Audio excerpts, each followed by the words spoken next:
қайырлы таң. Көңіл күйлеріңіз қалай сіздердің? Менің көңіл күйім оң. Керемет, тамаша. 21 қазан. Жо диспенсадан оязық. Дене өзі физикалық қозғалысын білгісі келеді. Өзінің күшін сезінгісі келеді. Эмоциясын сезінгісі келеді.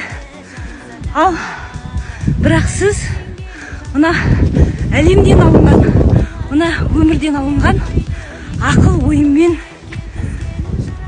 ойым дұрыс деп дененің қалауын емес, өзіңіздің қалағаныңызды бір байлам қылған нәрселеріңізге, ақыл ойларыңызға салып жасап жатырмын. Осы дұрыс деп өзіңіздің қалауыңызды жасайсыз. Дененің қалаған емес. Дене өзінің физикалық күшін, физикалық қозғалысын, эмоциясын өзі сезінгісі келеді. Ой, мен эмоцияны басқарған жасампаз жанмын.